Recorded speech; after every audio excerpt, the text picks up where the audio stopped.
Sa previous episode, si Joe ay isang nakakakilabot na ninja na nagtatrabaho noon sa isang organisadong grupo ng mga ninja, subalit ang gawaing ito ay kanyang tinalikuran, dahil sa dala na rin sa gusto niyang mamuhay ng mapayapa kasama ang pamilya na kanyang binuo.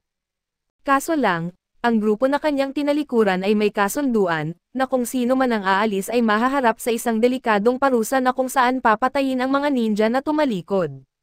Isa nga si Joe ang hindi nakaligtas sa parusang ito, ang kanyang mahal na anak at asawa ay pinatay ng mga ninja at kahit siya ay hindi rin nakaligtas at nagawa nilang mapatay siya, subalit sa di malamang dahilan nabuhay bigla si Joe at nagawa pa niyang bawian ang mga kalaban na pumatay sa kanyang pamilya.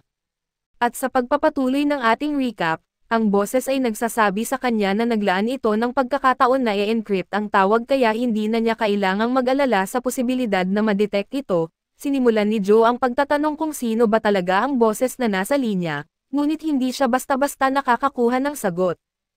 Una ay inihayag ng boses na alam niya na papunta si Joe sa lungsod ngunit mayroon itong napakahirap na multi-layered na sistema ng seguridad kaya imposible para sa kanya na makapasok mag-isa, dahil dito nais ng boses na mag-alok ng tulong sa pagpasok ni Joe. Hindi ito sapat na dahilan para kay Joe na magtiwala sa isang boses na nakilala niya lang sa telepono sa unang pagkakataon sa buhay niya, ngunit inihayag ng boses na siya rin ay nasa katulad na sitwasyon kay Joe bilang isang ninja na itinakwil, kaya nasa pinakamabuting interes niya na makipagtulungan.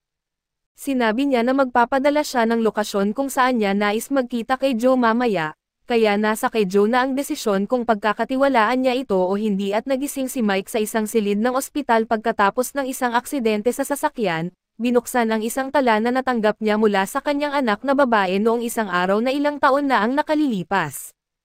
Noon nakasama ang isa pang tao, nasa isang operasyon siya nang walang tigil siyang tinatawagan ng kanyang asawa. Maaari sana niyang sinagot ito subalit inisip niyang mas mahalaga ang kanyang trabaho kaya sinabi niya sa kanyang kasama na mag-focus lang sa investigasyon kahit na ang ulat ng testigo ay hindi siguradong totoo. Natapos ang araw nang wala siyang natuklasan at pagbalik niya sa opisina, napagdesisyonan niyang tumawag na sa kanyang asawa subalit ang sumunod na narinig niya ay nagbago ng kanyang buhay magpakailanman. Namatay ang kanyang anak na babae sa isang aksidente sa sasakyan dahil sa isang lalaki na ayon sa mga ulat, ay nakatulog habang nagmamaneho at labis na nasaktan ang kanyang asawa at galit na galit sa kanya dahil hindi siya sumagot sa telepono nang may nangyaring kasing seryoso nito. Nawala sa kanya pareho ang kanyang anak na babae at asawa ngayon, at ang tanging naiwan na nagpapalubag sa kanya ay ang guhit na ginawa para sa kanya ng kanyang anak na babae noong buhay pa ito.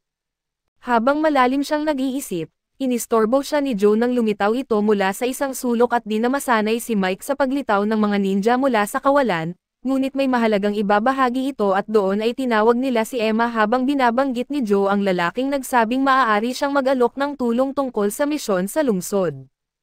Hindi ganap na kumbinsido si Mike na ang lalaking ito ay isa pang ninja tulad ni Joe, ngunit alam niya ang impormasyon na ipinasa lamang sa mga ninja ng lumang organisasyon at walang nagsasalita tungkol dito mula nang dumating sila sa bansang ito.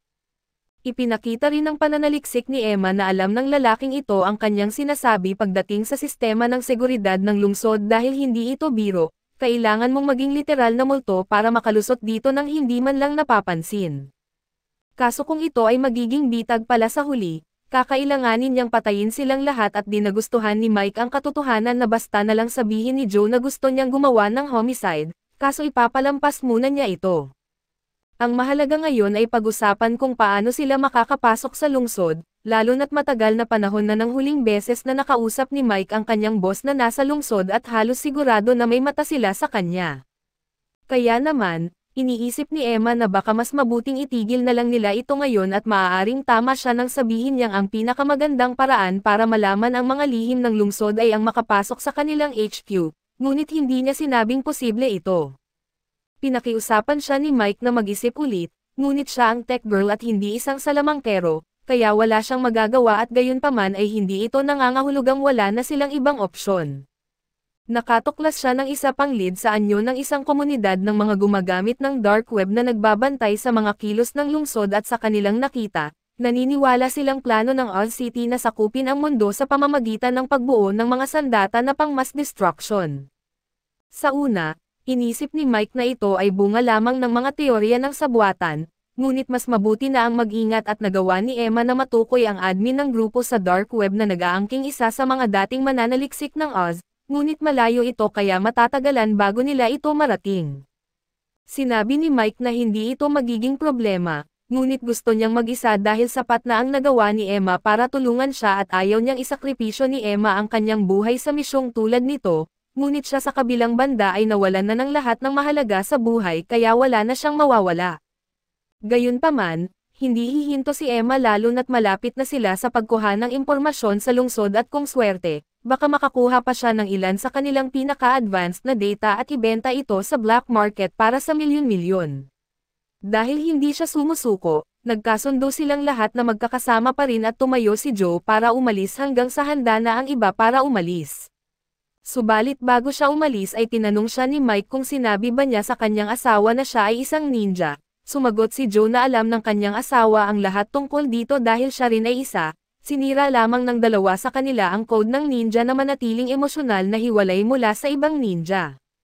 Binigyan nito ng bagong perspektibo ang buhay ni Mike dahil kahit isang ninja tulad ni Joe ay pinili ang pamilya kaysa sa trabaho, ginawa ng lungsod ang isang pagpupulong para pag-usapan kung paano mapabagsak si Joe dahil tila isa siyang mahusay na mandirigma. Pinagtatawanan siya ng maliit na lalaki dahil sa sobrang pagpapahalaga kay Joe, ngunit hindi niya alintana ang pagbibigay ng kahalagahan hanggat makukuha niya ang data na kanyang labis na hinahangad. Sa katunayan at kung kinakailangan, handa siyang magpahintulot sa kanyang katulong na magbigay sa kanya ng malaking pera kung magbibigay ito ng sapat na data, at handa rin itong gawin ang anumang bagay.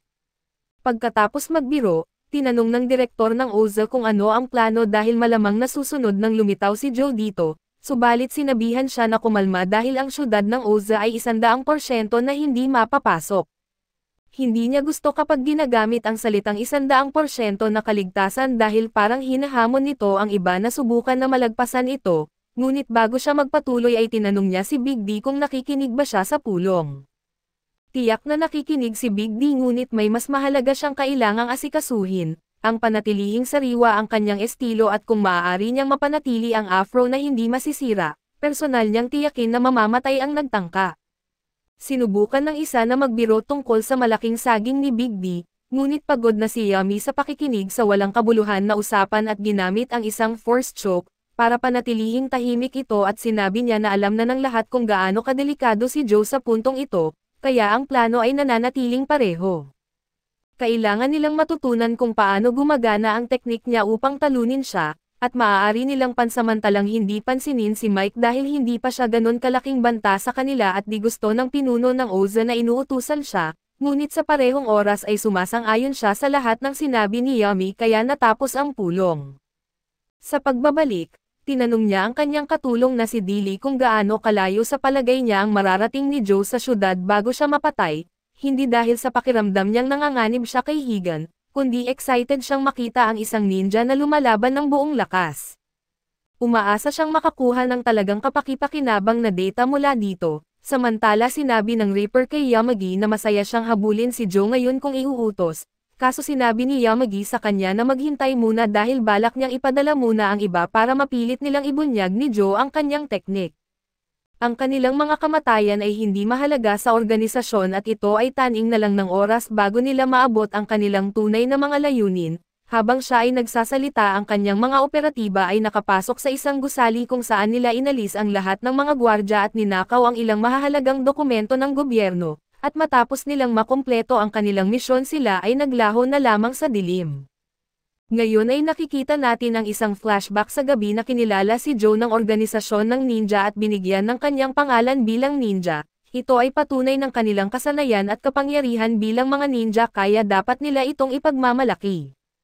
Mula noon sila ay tinawag na Higan, Z at Mari subalit hindi lang iyon ang kanilang matatanggap bilang bahagi ng kanilang seremonya. Bibigyan din sila ng mga espesyal na teknik na hindi nila pinapahintulutang ibahagi kahit kanino at kahit pa sa kanilang sarili.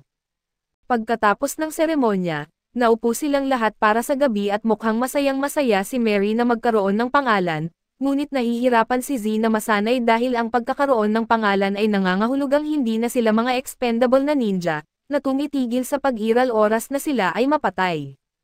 Ngayon ay lagi na nilang maaalala ang isa't isa at ang bono na kanilang nabuo para gunitain ang okasyon. Ang tatlo ay naginuman at nagtawanan habang aksidenteng nasamid si Joe sa kanyang inumin.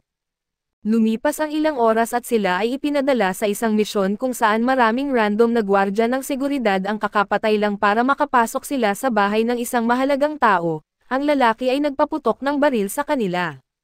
Ngunit alam nating lahat na halos walang silbi ang mga baril laban sa kanila, kaya ang lalaki ay nagtapos na masaksak sa ulo habang pumapasok sila sa kwarto at sa oras na iyon, napansin ni Mary ang isang bagay sa loob ng closet kaya't nagpa siya siyang tingnan ito at nakita niya ang asawa at anak ng lalaki na nagtatago. Ang karaniwang protocol ay patayin ang anumang saksi sa lugar, ngunit nagdadalawang isip si Mary tungkol sa pagpatay sa bata at ang isang sandaling pag-alinlangan na iyon ay sapat na para sa babae na magpaputok ng isang buong magasin sa kanyang katawan. Napilitan si Mary na saksakin siya sa leeg ngunit siya ay malubhang nasugatan na at malapit nang maging unang ninja na mapatay ng baril, lumapit si Higan para tingnan siya nang magsimulang magpaputok ang mga gwardya ng seguridad ng maraming bala sa kanilang direksyon, kaya't nagtapon siya ng smoke grenade at tumalon palabas ng bintana habang buhat siya. Lumitaw siya kalaunan kasama si Mary na walang malay dahil sa matagal na pagkakalubog sa tubig, kaya't binigyan niya ito ng CPR hanggang sa siya ay magkamalay. Pagkatapos ay nagtago sila sa isang malapit na kuwebo kung saan sinabi ni Mary sa kanya na iwanan siya para sa kapakanan ng misyon, tumanggi si Joe na gawin ito kaya't naghanda siyang tapusin ang kanyang buhay doon dahil sa kahihiyan ng pagkabigo sa kanyang misyon at pagkakabaril. Buti na lang at napigilan siya ni Joe sa tamang oras, sapat para mapigilan niya ang pagtusok ilang pulgada lang mula sa kanyang leeg. Pinaalalahanan niya siya tungkol sa ninja code na huwag magkaroon ng emosyonal na attachment kahit sa mga kaalyado. Ngunit napagpasyahan na ni Joe na labagin ang code na iyon mula nang makilala niya siya. Pagkatapos ay nagbahagi sila ng halik at makalipas ang ilang oras, natagpuan sila ni Z na nakabalot sa isang sulok ng kuweba, at iyon ang simula ng kanilang problema sa organisasyon. Bumalik sa kasalukuyan, sinusubukan ni Mike na makipag-ugnayan kay Joe habang papunta siya para makipagkita sa source na natagpuan nila sa dark web, gayunpaman ay tumawag ang kanyang boss sa telepono sa parehong oras. Hindi ito natuwa sa mga kamakailang ginagawa ni Mike, subalit malaya siyang gawin ang nais niya dahil wala siyang itinalagang kaso sa ngayon at ngunit iba ang sitwasyon kay Emma dahil kailangan pa rin niyang magulat sa kanyang direktang boss, na nangangahulugang hindi na siya makakasama pa. Ayos lang ito kay Mike dahil ayaw niya rin naman siyang idamay sa una pa lang, ngunit bago sila maghiwalay ng landas ay tinanong siya ni Emma kung nagugutom ba siya at samantala, nakipag-ugnayan kay Joe ang misteryosong exiled na ninja na natuwa dahil tinanggap niya ang alok ng tulong. Una ay nais niyang maunawaan ni Joe kung paano gumagana ang security system ng OZA. Ito ay gumagana sa kanilang sariling binuong teknolohiya at nag-check in advance kung ang mga papalapit na sasakyan ay may pahintulot na pumasok. Kung may mga hindi inaasahang bisita na na-detect sa pamamagitan ng scan ay agad na magpapaputok ang mga drone at dagdag pa rito. Ang kalangitan sa ibabaw ng syudad ay ganap na natatakpan ng isang electromagnetic barrier na nagpapahintulot lamang sa ulan na makadaan. Kaya naman, ang pagpasok mula sa itaas ng lupa ay hindi posible at dahil dito ay papasok si Joe sa pamamagitan ng isang underground facility na ginagamit nila, para pamahalaan ang lahat ng sensor na kanilang itinayo sa buong syudad. May mga security camera din doon pati na rin ang laser traps at armadong mga mercenaryo na nagpapatrolya sa mga seksyon, kaya para masiguro na maayos ang takbo ng plano, kailangan niyang iwasan ang anumang uri ng labanan anuman ang mangyari. Kung magtagumpay siya na makalusot sa kanila, mararating niya ang barrier sa palibot ng syudad at sa puntong iyon, gagana ang mahika ng boses at patayin ito ng 5 segundo para makapasok siya. Sa isang kainan, kumain sina Emma at Mike at ipinaalam ni Emma kay Mike na bagamat hindi siya ang pinakamagaling na mentor, inamin niyang marami siyang natutunan mula sa kanya kaya't kahit na magkahiwalay sila ng trabaho sa ngayon, gusto niyang siguruhin ni Mike na manatili siyang nasa mabuting kalusugan. Samantala, dumating si Joe sa gilid ng OZA City at nalaman niyang nagawang ihak ng lalaking boses ang lahat ng internal security cameras kaya mayroon silang mga 8 minuto bago sila mapansin. Sinimulan ni Joe ang kanyang galaw at tumakbo sa pamamagitan ng underground facility habang iniwasan ang lahat ng inupahan ng mga mercenaryo at ito'y ayon sa utos.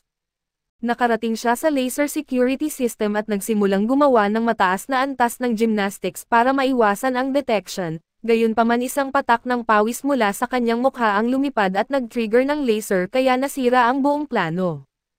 Alam na nila ang kanyang presensya at nagsimula ng magpadala ng mga sundalo para harangin siya. Mabilis na nalampasan ni Joe ang mga ito at nagpatuloy sa pagtakbo habang papalapit siya sa barrier. Ngunit nang ibaba na ang barrier ay lumitaw si Z sa harapan niya at nagtitigan silang dalawa. Kaso dito muna matatapos ang ating recap. Salamat sa inyong panonood hanggang sa muli.